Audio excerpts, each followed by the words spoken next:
Welcome back to Guide with Samuel. In today's video, I'll show you exactly how to find your routing number on PayPal in 2025, step by step. Step 1. Open your PayPal app and sign in. Step 2. Tap on your balance on the home screen. Step 3. Now tap on Direct Deposit or Set up Direct Deposit.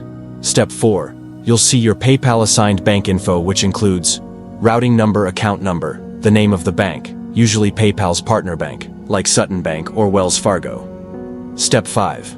Write it down or copy it securely.